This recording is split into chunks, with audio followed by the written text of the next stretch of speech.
ඔයා නිකමට හිතන්න ඔයා ජොලියට වගේ කරන සෙල්ලමක් නිසා සිදුවෙන අත්වැරැද්දකින් ඔයාගේ පස්සෙන් ආත්මයක් ආවොත්. ඔව්. අද අපි කතා කරන්න යන්නේ ලෝකයේ බොහෝ දෙනා අතර ජනප්‍රිය ඔයිජා බෝඩ් කියන ගේම් එක ගැන. එහෙනම් අපි බලමු මොකක්ද මේ ඔයිජා බෝඩ් එක කියලා කියන්නේ කියලා. මේ ඔයිජා බෝඩ් එක කියලා කියන්නේ අංක සහ අකුරු වලින් සමන්විත පුවරුවක්. සාමාන්‍යයෙන් මේකේ A සිට Z දක්වා අකුරු 0 සිට 9 දක්වා අංක yes no සහ goodbye වගේ යන වචන තියෙනවා.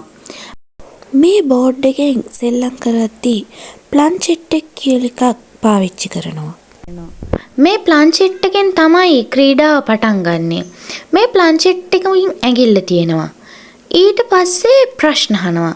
මිනිස්සු විශ්වාස කරන්නේ නොපෙනෙන බලවේගයක් හරි ආත්මයක් හරි මේ ප්ලන්චෙට් එක චලනය කරලා අකුරක් තෝරනවා කියලා. ඒ අකුරු වලින් පුංචි පණිවිඩයක් හැදෙනවා. ඉතින් මිනිස්සු විශ්වාස කරනවා මේ පණිවිඩය අපිට දෙන්නේ ආත්මයක් කියලා. මේ ඔයිජා බෝඩ් එකේ ඉතිහාසය ගැන කතා කරොත් 1800 ගණන් වල අගභාගයේදී තමයි මිනිස්සු මේ මරණය ගැන හා මරණයෙන් පස්සේ ජීවිතය ගැන උනන්දු වෙන්නේ. ගොඩක් අය විශ්වාස කරපු දෙයක් තමයි මේ මැරිච්ච අයත් එක්ක කතා කරන්න පුළුවන් කියන එක. ඒක නිසා තැන් තැන්වල රැස්වීම් තියලා ආත්ම සම්බන්ධ කරගන්න ඒ කාලේ මිනිස්සු උත්සාහ කරලා තියෙනවා. මුලදී මේ වගේ බොහෝ දෙනෙක් විනෝදාශ්වාසය සඳහා සහ අභිරහස් ක්‍රීඩාවක් විදිහට මේක කරලා තියෙනවා. ඒත් කාලයත් එක්ක ඔයිජා බෝඩ් එකේ අඳුරු පැතිකඩක් මිනිස්සු දකිනවා. මොකද කියනවා නම් හොරර් මූවීස් ස්ටෝරීස් වලින් මිනිස්සුන්ට මේකෙන් දෙන්නේ වෙනම ෆීලිං එකක්. Netflix එකේ ඔයගොල්ලෝ දැකලා ඇති මේ සම්බන්ධ සමහර මූවීස් තියෙනවා. මට හරියටම මතක නැහැ මේ මූවීස් මොනවද කියලා මමත් බලලා තියෙනවා. ඉතින් මේ වගේ මූවීස් නිසා එක එක අත්දැකීම් තමයි මිනිස්සුන්ට ලැබිලා තියෙන්නේ. මිනිස්සු මේකට බය වෙන්නේ ඇයි කියලා කතා කරොත් ඇත්තටම මිනිස්සු මේකට බය වෙන්නේ අපි කැඳවන්නේ කවුද කියන එක තමයි ප්‍රශ්නේ. මොකද අපි විශ්වාස කරනවා දැන් ඔයිජා ගේම් එකේ ෆිල්ම්ස් ගත්තොත් කට්ටිය විශ්වාස කරන්නේ තමන්ගේ පවුල කෙනෙක් එක කතා කරනවා කියලා. ඒත් අන්තිමට අවසානයක් වෙන්නේ අපි භයානක ආත්මයක් ගෙන්නලා. ඉතින් ඒක නිසා මිනිස්සු මේකේ පැතිකඩ දෙකක් දකිනවා. සමහරු හිතනවා හැම ආත්මයක්ම හොඳ නෑ කියලා. ඒ නිසා මේ වගේ දේවල් උත්සාහ කරන එකෙන් අමුතු අත්දැකීම් ලැබෙන්න පුළුවන් කියලා තමයි මිනිස්සු විශ්වාස කරන්නේ. ඉතින් මේකේ එක එක අභිරහස් සිදුවීම් වාර්තා වෙලා තියෙනවා. 1977 දී ලන්ඩන් වල ඉන්ෆීල්ඩ් ප්‍රදේශයේ පවුලක් සම්බන්ධ සිදුවීමක් ලෝකෙම ප්‍රසිද්ධ වෙලා තියෙනවා. ඒ නිවසේ අමුතු සද්ද ඇහිලා තියෙනවා. බඩු තනිවම චලනය වෙලා තියෙනවා. අසාමාන්‍ය සිදුවීම් ගැන වාර්තා වෙලා තියෙනවා. මේ සිදුවීම් නිසා ගොඩක් දෙනා මේක පැරනෝමල් කේස් එකක් විදිහට තමයි කතා කරලා තියෙන්නේ. ඒත් මේක ගැන විවිධ මත තියෙනවා. මොකද සමහර අය අద్భుත දේවල් විශ්වාස කරත් තවත් සමහර කොට්ටාසයක් මේ පිළිබඳව විශ්වාස කරන්නේ නැහැ. ඒ වගේම තවත් සිද්ධියක් ආරංචි වෙලා තියෙනවා ඇමරිකාවේ ඇමිටිලි වල. මං හිතන මං නම කිව්වා හරි කියලා.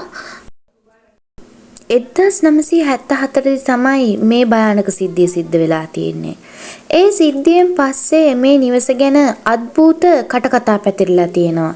ඒ අනුව පොත් චිත්‍රපටි එක එක මාධ්‍ය වලින් මේ ගැන ලෝකයට ගිහින් තියෙනවා.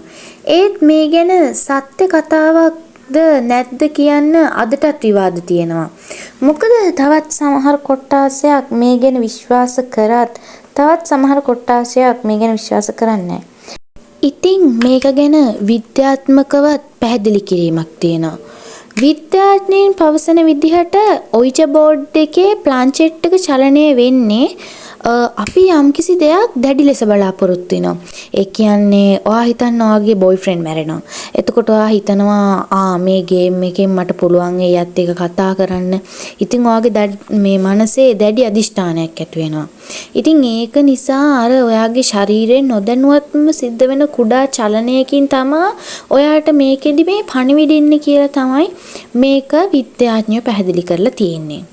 මේ ඔයිජ බෝඩ් ගේම් එක හැමෝම කරන්නේ උත්තරයක් බලාපොරොත්තුෙන්. ඒ නිසා පොඩි පොඩි චලනයන් එකතු වෙලා ප්ලන්චෙට් එක ගමන් කරනවා වගේ පේන්න පුළුවන් කියලා තමයි කියන්නේ. ඉතින් මේ ඔයිජ බෝඩ් එකේ මම ඉස්සෙල්ලා කිව්වා වගේ හොරර් මූවිස් ගැන කතා කරොත් ඔයිජ බෝඩ් එක ගැන හොරර් මූවිස් ලෝකෙ ගොඩාක්ම ප්‍රසිද්ධ වෙලා තියෙනවා. චිත්‍රපටිවලදී මේක ගොඩක් වෙලාවට ආත්ම කැඳවන භයානක උපකරණයක් විදිහට තමයි මිනිසුන්ගේ මනසට දෙන්නේ. ඒ නිසා ගොඩාක් අය මේ ඔයිජ බෝඩ් කියන නම ඇහුවත් බය වෙනවා. ඒත් මේක ඇත්තක් තියෙනවා කියලා ඔයාලා හිතනවද? ඔයිජ බෝඩ් එකට ඇත්තටම ආත්මයක් සම්බන්ධ වෙන්නේ කොහොමද? නැත්තම් මේක මිනිස්යාගේ මනසේ සිද්ධ වෙන බලපෑමක්ද? ඒක කොහොම වුණත් අපි මෙතෙන්දි කතා කරන්න ඕන ප්‍රධාන දෙයක් තියෙනවා. ඒ තමයි හැමෝගෙම ජීවිතවලට වැදගත් වෙන රූල්ස් කියන දේ. හැම දෙයකටම වගේ මේ ගේම් එකට රූල්ස් තිබුණා. ඒ තමයි කිසිම වෙලාවක තනියම සෙල්ලම් කරන්න එපා. විශ්වාසයන්ට අනුව කියනවා නම් තනියම කරන වෙලාවට ආත්ම සමග සම්බන්ධ වෙන එක ගොඩක් අවදානම් විදිහට තමයි සැලකෙන්නේ. රූල් නම්බර් 2 හැම වෙලාවෙම ගුඩ් බයි කියලා තමයි මේ සෙෂන් එක අවසන් කරන්න ඕනේ. ඔයිජ බෝඩ් එක පාවිච්චි කරන අය විශ්වාස කරන්නේ මේ සෙෂන් එක ප්‍රොපර්ලි ක්ලෝස් කරන්නේ ආත්මය සමග තව දුරටත් කිසිදු සම්බන්ධතාවයක් නැති බව අඟවමින්. අවමන් කරන හෝ අභියෝග කරන ප්‍රශ්න අහන්න එපා. මේක තමයි වැදගත් රූල් එක. මොකද අපේ ජීවිතේ සාමාන්‍ය මිනිස්සු කරන දෙයක් තමයි තව කෙනෙක්ට කිසිම දෙයක් නොහිතා අවමන් කරන එකයි අභියෝග කරන එකයි. මේ ගේම් එකේදී ඒක කරන්න එපා. ඒ වගේම තමයි ප්ලන්චෙට් එක බෝඩ් එකෙන් ඉවත් වෙන්න දෙන්න හොඳ නැහැ. සමහර විශ්වාසයන්ට අනුව සෙෂන් එකේ පාලනය නැතිවීමක් සිද්ධ වෙන්න පුළුවන්. බෝඩ් එක පුච්චන්න හරි විනාශ කරන්න හරි එපා. ඔයිජ බෝඩ් එක ගැන ජනප්‍රිය විශ්වාසවලට අනුව ඒක අවාසනාවගෙන දෙනවා. ඊළඟ එක තමයි සොහොන් බිමක අතහැරලා දාපු ගෙවල් වල වැනි තැන්වල මේක කරන්න එපා. මොකද මේවා පැරනෝමල් ස්ටෝරීස් වල නිතරම සඳහන් වෙන නීති අතරින් එකක් තමයි මේක. ඔයා මැරෙන්නේ කවදද වගේ ප්‍රශ්න කොයිම වෙලාවකවත් ඔයිජ බෝඩ් එකෙන් අහන්න එපා. මොකද ඒක අපේ මනසට බොහොම භයානක ප්‍රතිඵල අරන් එනවා. බයෙන් හරි කෝපයෙන් හරි මේ සෙෂන් එක කොහෙත්ම අවසන් කරන්න එපා. ගුඩ් බයි කියලා ප්ලන්චෙට් එක එතෙන්ට අරගෙන ගිහිල්ලා මේ සෙෂන් එක ඔයා විශ්වාසනීයව කාම් ඩවුන් වෙලා ඉවර කරන්න ඕනේ. ඔයිජ බෝඩ් එක කවුරු පාවිච්චි කරත් මේ දැඩි නීති වලට අනුගත වෙලා තමයි පාවිච්චි කරන්නේ. ඔයත් මේ සෙල්ලම කරන්න හිතනවද? මොකද කියන්නේ? වෙලාවක් කරලා බලමුද? නෑ කොහෙත් මේ වගේ දෙයක් කරන්න එපා. මං කරන්නේ පැරනෝමල් දේවල්. මං හොයන්න ආසත් පැරනෝමල් දේවල් ගැන. හැබැයි මේ වගේ දේවල් කවදාවත් කරන්න යන්න එපා. මොකද ලෝකේ ගින්නක් නැතුව කවදාවත් දුමක් නගින්නේ නැහැ. මේක ඇත්ත නැත්ත අපි කවුරුත් දන්නේ මේකෙදි මේ රූල්ස් එකක් නිකන් හරි කැඩුනොත් අපේ හිතේ ඔන්න අවිශ්වාසයක් ඇති වෙනවා. දෙයියනේ මම මේක කරා නේද? අන්න එතනින් තමයි ඔයාගේ ජීවිතේ ලොකුම බලපෑම් පටන් ගන්නෙ.